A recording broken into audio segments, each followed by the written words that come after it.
Hey, Diana, why the hell did I hire you anyway? Mark, that's the dumbest thing you've ever said. I really can't. Okay. Mark, that's the dumbest thing you've ever said. Ladies and gentlemen, jurists and just curious, welcome to the Successful Barrister podcast. Here you'll learn about marketing, management, and life skills for lawyers that probably won't get you disbarred. Hosted by Marc Whitehead, a seasoned lawyer who remembers when fax machines were cutting edge, and Diana Berry, attorney, COO, and the brains behind the scenes. Together, they are the legal world's most dynamic duo since statutes met regulations. So if you're looking to build a practice, not a prison, you're in the right place. Welcome to the Successful Barrister, where legal legends are made. And welcome to the Successful Barrister podcast, the podcast for lawyers and law firm leaders about marketing, management, and life skills that probably won't get you disbarred. I am your host, Marc Whitehead, alongside my number one, my COO, Diana Berry. Hey, Diana, what's up? Not much, Mark. This is our third setup for this podcast. I know. So we're... For those of you that are not watching. I know. We are not in our normal studio, as it were, today, because I'm in a cast and I can't climb stairs, so we're having to move the whole setup downstairs in your office. Yep, where we actually kind of sort of originally started this podcast in a whole different setup. But over on the green couch, not here in chairs. Thankfully, yeah. I mean, I like the chairs. Yes. You know, I like this better. I'd say the Kelsey boys do theirs in chairs. I don't know. I just got my legs splayed out here sideways and it's just. Yep, you're going to tell our audience what's going on, Mark? Hoping the Vicodin won't wear off, so. You guys may get a whole nother side of Mark because he is on Vicodin. So true. So I had surgery on my Achilles. 10 days ago, last week, 4 days ago, so 4 or 5 days after the surgery, I got on a damn plane on my little knee scooter, went to Austin, gave a presentation to the Texas Trial Lawyers Association on basically, I can't remember, I was high on Vicodin. I gave a presentation, dear Mark. And my intent was not to take any Vicodin and just tough it out, and then I had this roaring rage of pain come through my foot about 5 o'clock in the morning. I was the first presenter. We presented at 9. Oh. And I'm like, oh crap. So I started swallowing Vicodin left and right. Oh no. So I really have no idea what I said and what I talked about, but apparently it was good because I've gotten a lot of emails. Oh, good. Yes. Well, hey, you know what? That's great. So your reputation is intact. Oh, or what reputation I ever had to begin with. So whichever version of it is intact. I know I dropped a few F-bombs and which we are not going to do today. Oh, we're not? No, sir, we're not. We're going to keep our non-explicit rating because this is one of my outlines and a subject near and dear to my heart. I'm surprised, honestly, that we haven't done this topic before. What the hell are we talking about, Diana? When should you hire a COO? Like you? Like me. Oh, okay. Which, I actually interviewed for the Director of Operations position. So I'm just going to go ahead and do a quick caveat or disclaimer, I guess, if you will, that for purposes of this 35 to 40 minute podcast, titles are kind of irrelevant. I think that today I've seen very, very capable people in the firm administrator title or in the director of operations title. And I think that for purposes of this episode, if our listeners could just say, you know what, when should I hire this person in that type of role? I think that'd be helpful. Right. Okay. So whatever verbal vomit you want to come up with as a title, director of operations, chief operating officer, head of administration, blah, blah, blah, blah, blah. Office manager, I've seen that too. Because really, and I saw this quote on LinkedIn. Basically, you're number two. You're number two. I saw this quote on LinkedIn. Although I call you my number one. Well, because, after Star 6 Trek. Years. Star Trek. I'm just going to say after 6 years, I've earned it. But so I think this is actually Jen Gore. Most people in the PI space know Jen Gore. She wrote this on LinkedIn, I think. She said, the COO role can be one of the loneliest seats in a business. You're responsible for turning the owner's vision into execution, leading the team, solving problems, building systems, watching the numbers, and making sure things actually get done. And that spoke to me, obviously. I put that, I screenshot that, and because I just think it's so important because, one, I absolutely relate to that. It is so lonely. It's one of the loneliest ones because everybody loves you. I mean, you sign our checks. What's not to love? What's not to love? nobody says, thank you, Diana, for implementing this new system that's going to change the way that I've done everything for the last 2 years. Thanks for removing my cheese, Thanks Diana. for moving my cheese. And so one of the things that whatever you title this person, or you're thinking about titling this person in your firm, we're really talking today about hiring someone when it's time to hire a person to do these things: execution, leadership, problem solving, building systems, and watching the numbers. Yeah. I kind of like to refer to it as good cop, bad cop, and I get to be the good cop.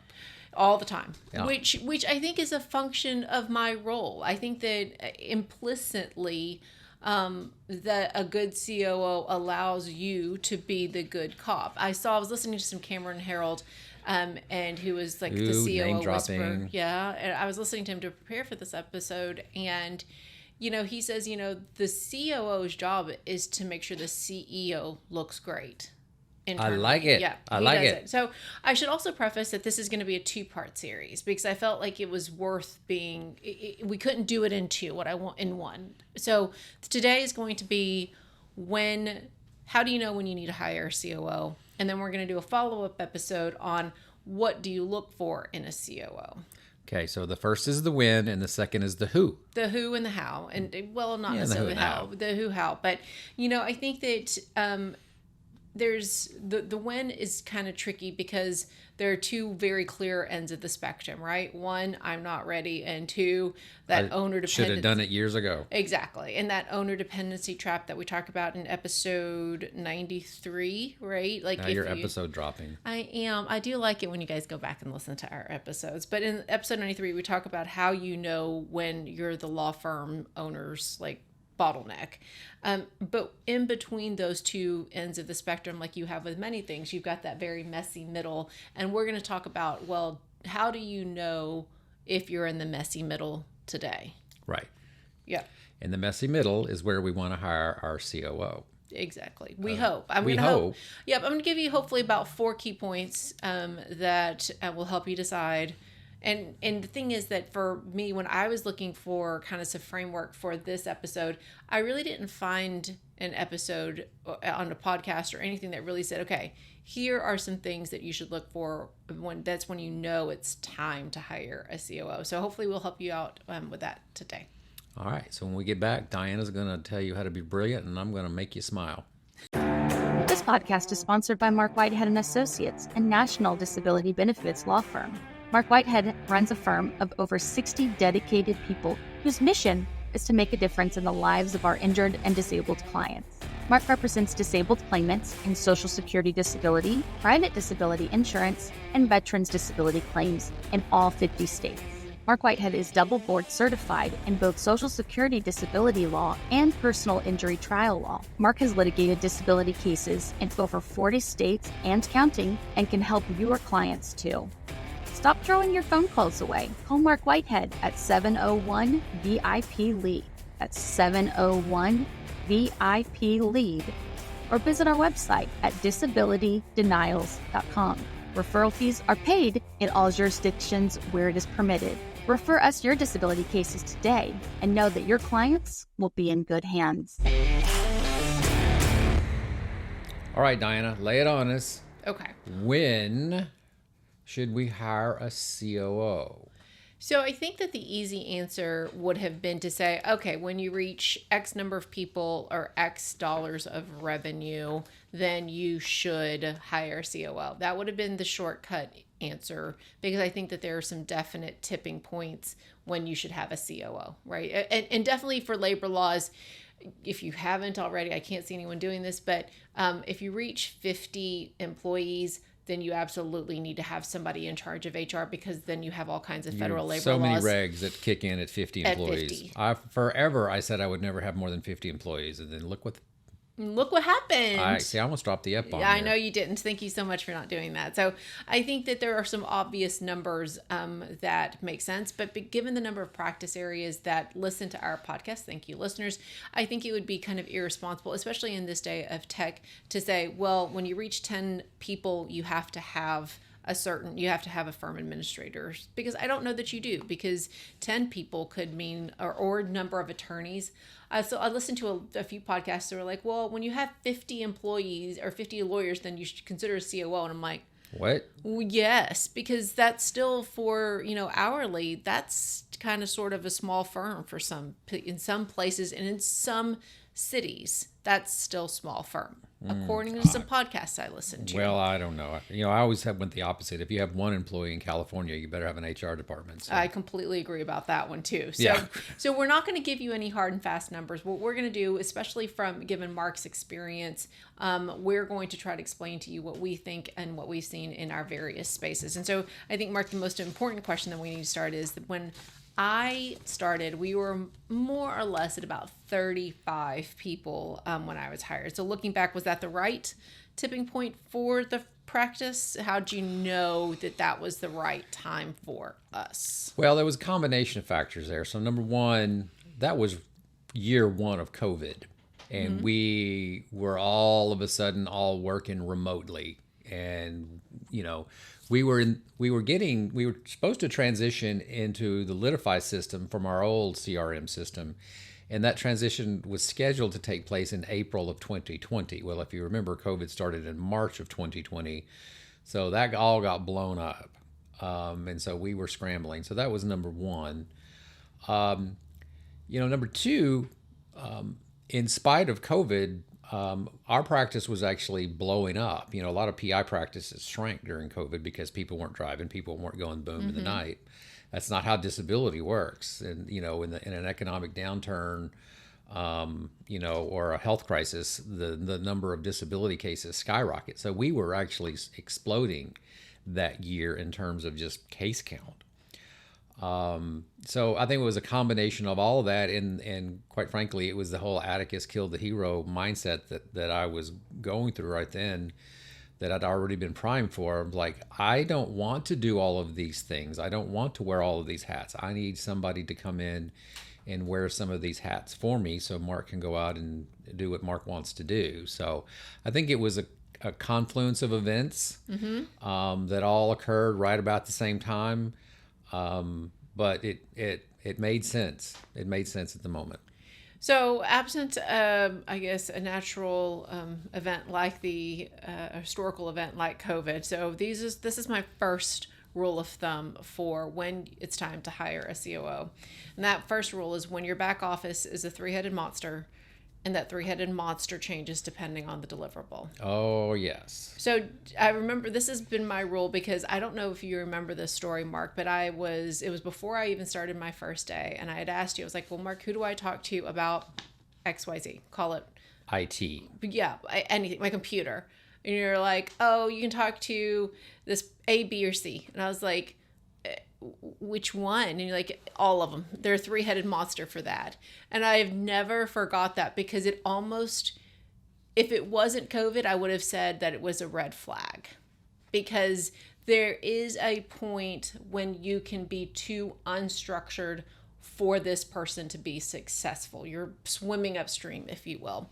But I think that, let's talk I'm going to use terminology here. I'm going to define terminology. Your back office, when I say back office, I'm thinking of HR, everything from hiring, onboarding, who handles PTO requests, training, and IT, like your phone systems, not just your computer, cybersecurity, but technology, systems management, processes. And so when I'm going to talk about the back office today, those are the things that I'm talking about. And so when your back office is a three-headed monster and you don't know which your three-headed monster changes depending on whether you're talking about HR or depending on what you're talking about cybersecurity, then it's time to probably hire for this position. What that looked like in Marc's firm when I started. Attorneys were posting jobs. That was one of the first things you took away from them.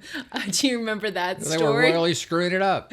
Do you remember that story? So we decided we needed to hire for a position and in a leadership meeting. And I was all set to post the job and an attorney beat me to it. And I came back and reported back to you the update. And you're like, but that's why I hired you. And I'm like, you want me, your 1 week old employee, to tell your attorneys to stop doing things. Yeah, right. Right. I want you to walk in their office and slap them down. So your attorneys were posting jobs and scheduling interviews, but somebody else was doing the candidate testing, and yet somebody else was actually doing the onboarding. When I say a three-headed monster, that's what I'm talking about. Different parts of the same part of the puzzle being handled by different people. So one person ordered my computer, but another person did the other part of the onboarding. You created my training notebook. Do you remember that? Damn right, I remember that. Yeah. And it was brilliant. But again, you were one of the heads of a three-headed monster. And so my general rule of thumb, completely unscientific, so please don't, come back at me for this, listeners, is that when you have a person whose job is 25% of their time is spent doing something that is not their normal job, then it's probably time to look for someone for that dedicated thing, that dedicated task. Because by the time that you find that person, onboard that person, and hand off that task, it's probably going to be closer to 30 to 35% of their time. Because what we normally see, Mark, and you'll attest to this, especially in our Atticus listeners, is that a paralegal will get promoted up to, office manager or firm administrator. And so they're handling both office manager and, paralegal responsibilities. They still have a case count. Does that make sense, right, Mark? Right. Well, absolutely. And then what happens is they were split between two masters, and, a master, was it a master of many, a master of none? Or is it the inverse of that? I can't. It's been a while. And the Vicodin. Vicodin's still here. But it's real. But I think that I have some in my bag. Would you like some? I'm okay, thank you. I think only one of us. You want to even up? I think only one. No, sir. No. I think only one of us needs to be on Vicodin. I got some bourbon too. We could just mix and match. We could just really. We are a case for the attorneys. So it just so happens that at the event I was at in Austin, the middle segment was a self-help segment on attorney alcoholism and drug addiction. Yeah. So meanwhile, you're up here I skipped talking that about one. Vicodin. I went to bed and took a nap. Which is a very real thing, and we do not mean to make light of it. There are helplines for all of you who are actually suffering from those things. We don't mean to make light of it. But so, Mark, I think you actually hit the nail on the head, though. The task switching is really the dangerous part of when you have that three-headed monster. You're doing that's when things get dropped. Things get dropped left and right when you have to switch between tasks, when you have to switch between people in charge.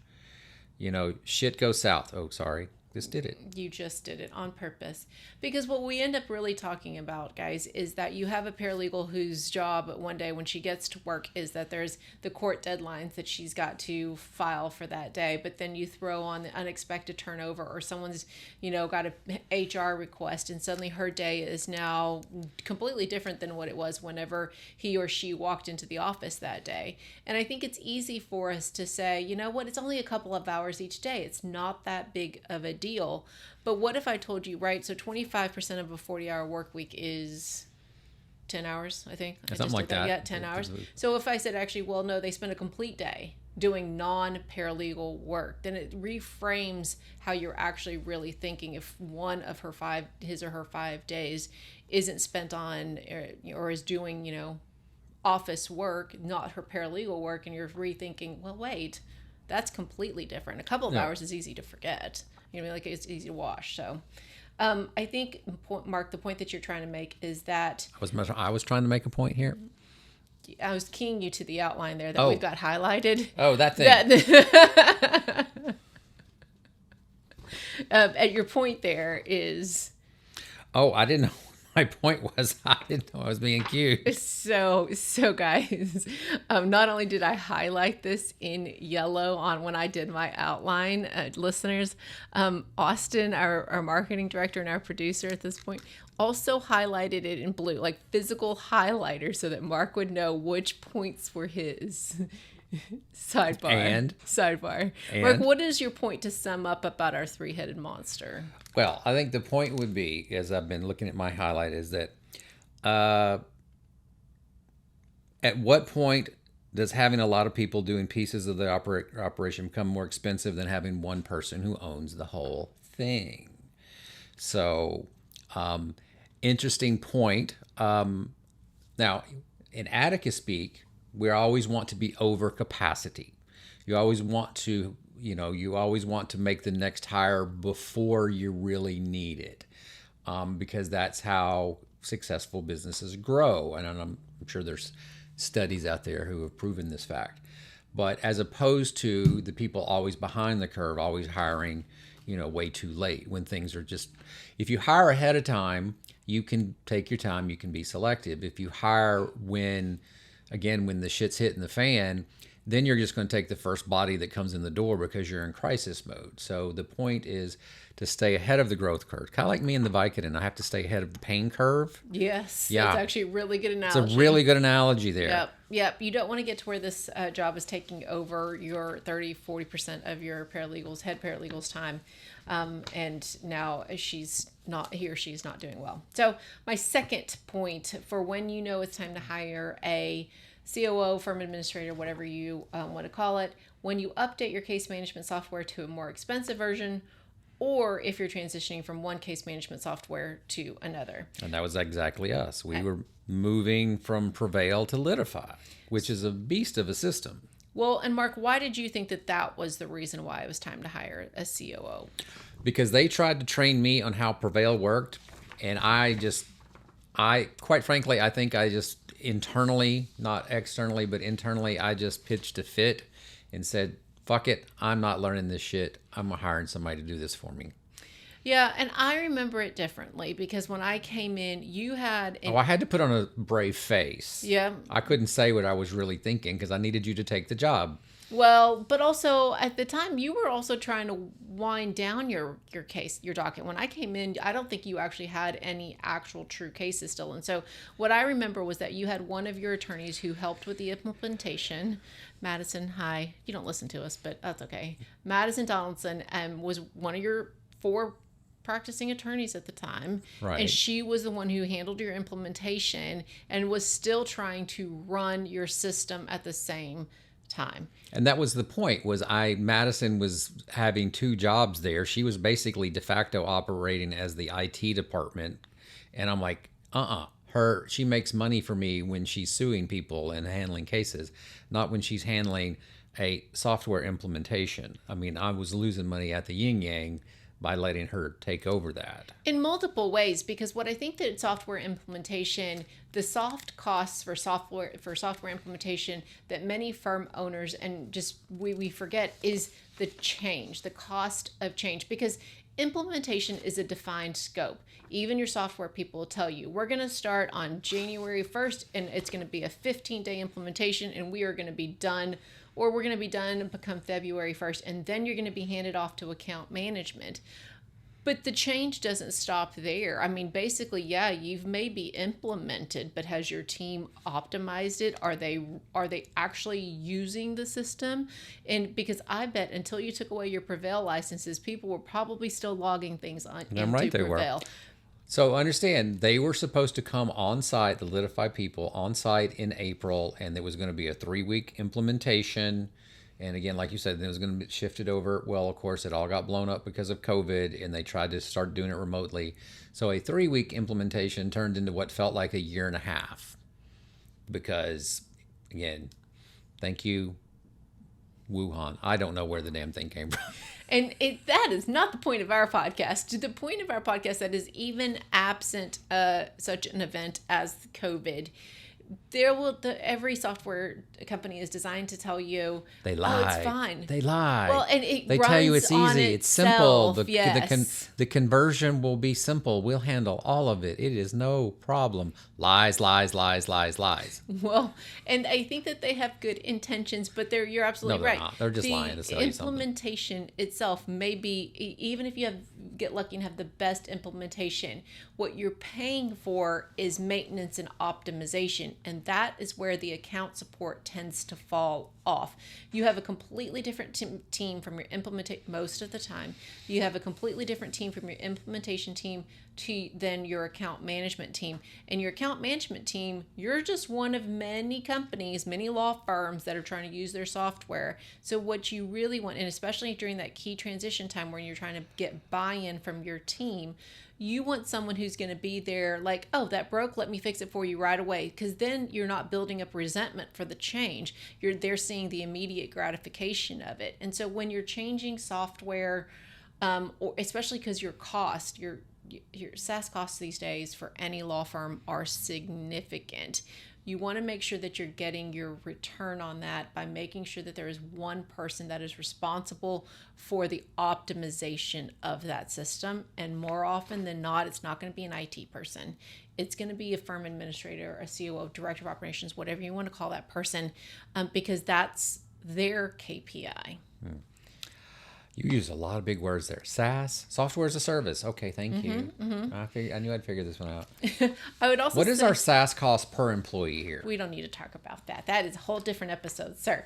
But I think that there's a corollary to my second rule, which is that if you have multiple software implementations on the horizon, hire a COO. Again, this is Marc's Atticus rule that if you're going to like to plan ahead, if you think, yep, by end of Q4, I want to do this AI implementation, and by Q1, I'm going to change. I mean, even your phone system, guys, even because now there's so much AI in most phone systems and all of these other things. If you know that this is all on the horizon, go ahead and hire somebody just to get in front of it. Just do it. Just suck it up. And then my third point, which is I think fairly obvious and one we've made on previous podcasts, is if you are considering EOS scaled up or otherwise changing the governance of your firm, hire a COO. So I first had an EOS implementer come visit us in 2019. And they did their whole presentation.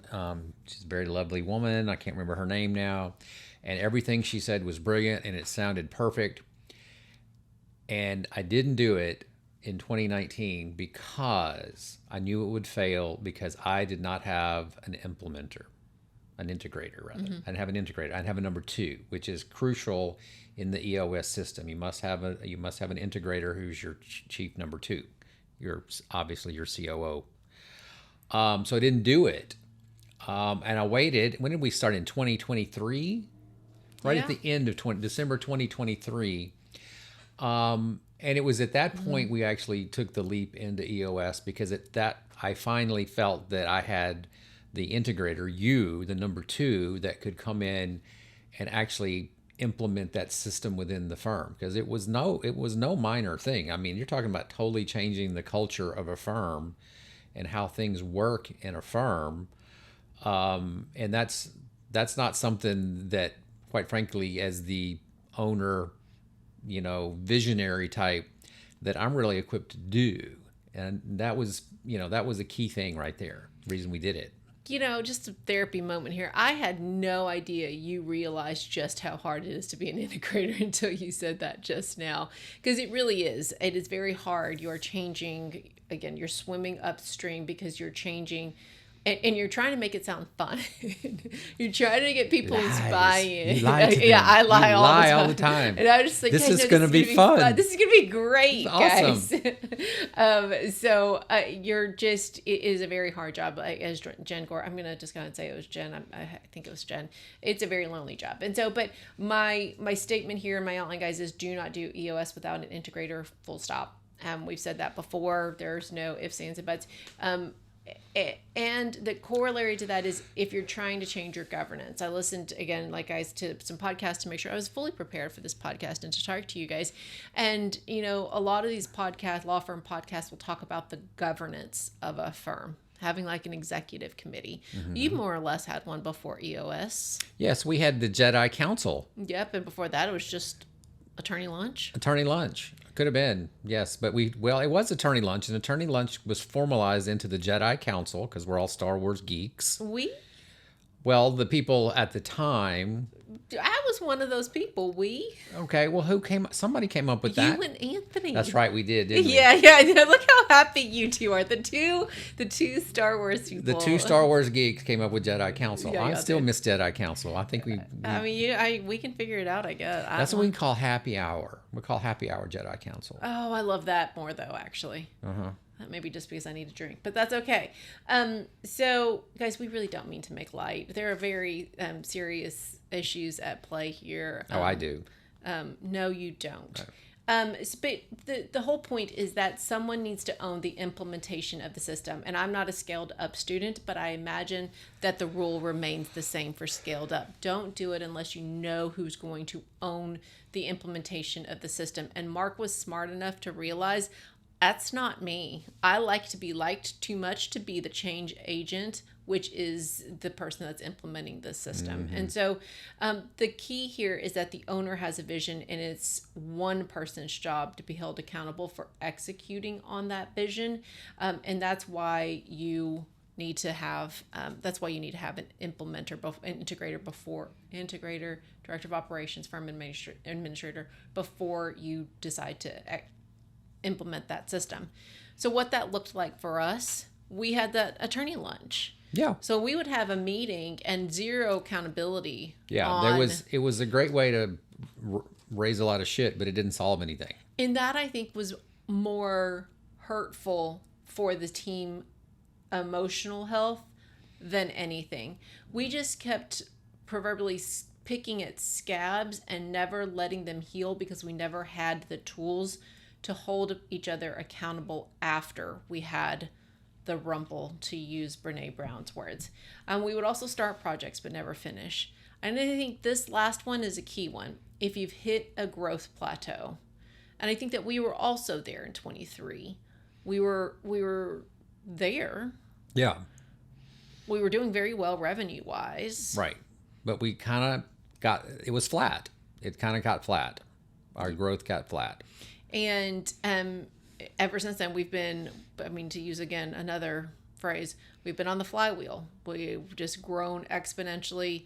And EOS was a key part of that, I think, to be able to take us to that next level, but also having the right person in the right seat for both of these positions, the visionary and the integrator, were very key components. And so I think that the final tip in terms of governance that I would make is to make sure before you form a leadership committee, you want to make sure that you have the right people there. You can't, it is so hard to kick people off of once they're on the team and they're pretty much there. Yeah, it's hard to move them. It's like giving people a window on office on the glass. You really got to be sure about that because it's going to be really hard to remove them from there. Yeah, I did that once. She quit. Yeah. It's very hard to be successful at that. So before you form an executive committee, and you know what's happened usually, at least with our Atta cousins, is they've promoted up this paralegal, Peter Principal, right? They've promoted, but maybe this person now doesn't have the leadership skills that you need in this COO type role. But before you put her or him on that executive committee, you want to make sure that you have, you think really hard about that because it's going to be hard to get rid of that person. Yeah. And then my fourth final point about when it's time to hire a COO, and this one is a kind of a gimme. Only hire a COO when you're actually ready to designate actual authority to this person. You got to give them. So the first thing you came to me when, I guess on day one of the job, maybe in the interview process, you said, my power is really only defined by who I have a right to fire. So who do I have a right to fire? Who can I not fire? I never said that. You said that. Nope. Yes, you did. Okay, go ahead though. You did. You said, what is my power is based on who I have the right to terminate. You said that. Okay, well, how about this? We're going to do a little therapy again. What I said versus what you heard are two different things. But go ahead, because I think that it's bringing a very good point here. Yeah, and it is. It's like, who do I have? But the question is, who do I have ultimate authority over? That's a very good point. Yeah, that's a great question. So everybody should ask that. I know, and that for me, that was an easy answer. I knew exactly, and like everybody but these people. Yep. So it was like everybody but these select, probably 5 people. I think it was 5. And despite how much we've grown, that actually probably still stays the same. Don't tell our EOS implementer because our accountability chart says something completely different. But in actuality, at the firm, my actual authority, people always like to say, well, I have this many direct reports. I'm like, got 2. 1.5, because one of them's part-time. My actual direct reports at this firm are not very many. Mark, how many do you have? I think the last time I counted, it was like 11 or 12. You collect them like baseball cards, sir. Yeah, well, So I think, but the real point is that Mark actually he did great about actually delegating authority to me so that I could be successful in my position. And so that we're going to talk a little bit more about that in the next episode and how important mindset is. But if you really don't think that, I'm like, nope, you're not ready to do this as the firm owner, as the CEO, to like, I know I need to hoard everything a little bit more. Mark held onto the books forever. I did. It took a software change for him to get rid of the books. It really did. If we were still on QuickBooks Desktop, I'd probably still be doing the books because I knew how to use that software package, and nobody was going to do the books like nobody was going to do it as good as I could. But Lawrence can, though. Well, yeah, Lawrence can. So, as soon as they screwed up the software, I'm out. We didn't screw it up. We upgraded the system. We upgraded to a worse system. And so I'm going to let that one go. So so in wrapping up this segment, guys, I think that this is a very good distinction when you are hiring, and I know this is leading up a little bit into the next episode, but I think that this is an important distinction to make at this point, that a COO person will say to you, here's what we're going to do and here's why. Whereas someone who's not quite ready to be that COO is going to say, hey, Mark, what do you want me to do? Mm-hmm. So I think we do a really good job of having that tension back and forth of, hey, Mark, this is a problem and here's what I think we should do. And you're like, well, and yeah, it's sometimes a very lengthy conversation of the back and forth, as it should be.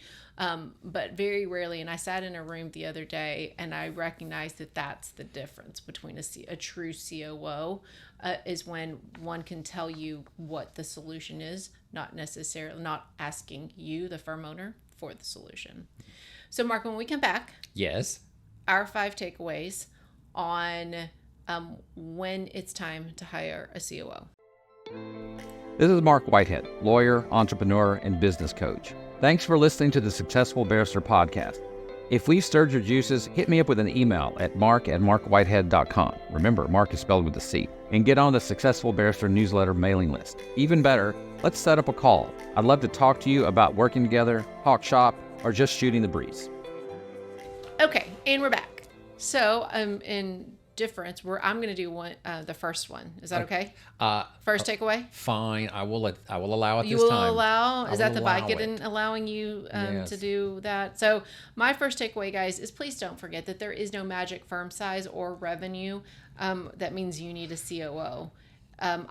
Very small firm we used to be in Atticus with, still doing fireproof. They're a very small firm, and it's really just 2 people and a couple of fractionals on their leadership team, and they're executing fireproof very well. So don't trick yourself into thinking that you need a certain headcount or revenue. The trigger for me is operational complexity. Do you have that 3-headed monster, and does your 3-headed monster look different depending on the deliverable, on what you're talking about? Because the tipping point is when the firm needs one dedicated person who is going to own the operation rather than having pieces of it scattered across the team. Gotcha. So you just stepped on my number 2. Well, I think I led. You I gave led you into it and then stepped right all over it. If nobody owns the firm's operations, you're probably paying a hidden price.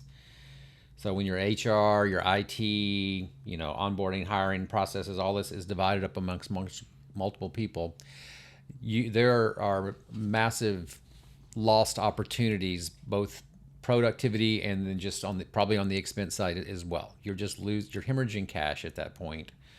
And you're better off. Again, the whole Atticus philosophy is hire before you actually need them. Yep. Don't wait until you're behind the 8 ball, because then you're going to end up hiring the first person who walks in the door because you're in emergency mode, and that's when bad hires happen. So plan it out, think it through, execute, get it done, bite the bullet.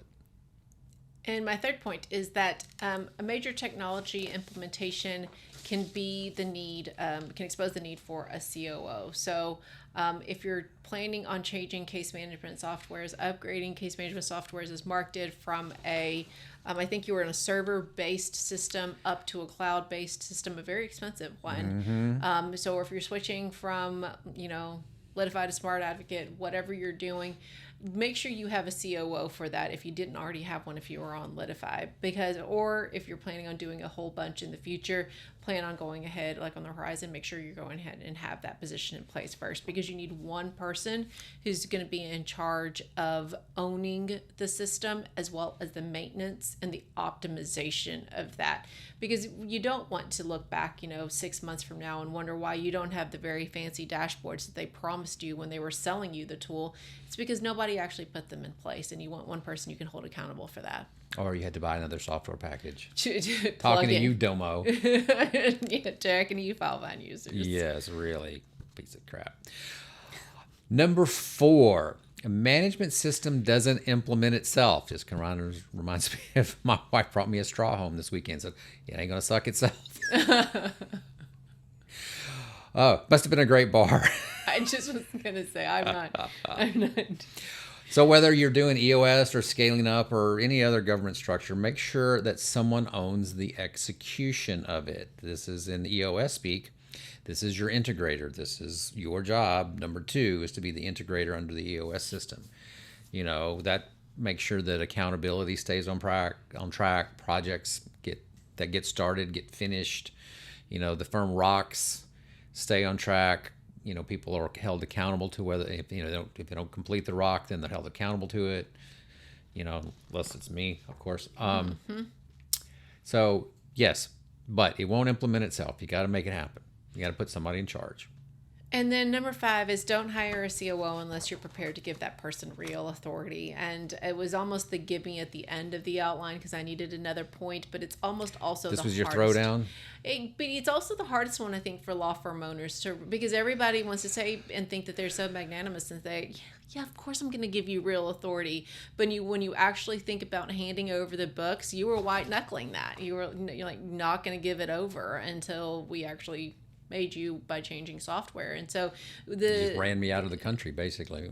Well, for your own good, I think. Yeah, and so I got deported. I think that, or just, upgrade it. Think about it like an upgrade, Mark. And so, but I think that we all think that we're not micromanagers or that we're not going to hoard certain things because at this point in leadership, we should all be so much better and above that. But we all have it in us. And if you're not ready to delegate actual authority, it will be a recipe for failure and that person will fail. If you promote from within or if you hire externally, lack of actual authority will guarantee failure. Okay.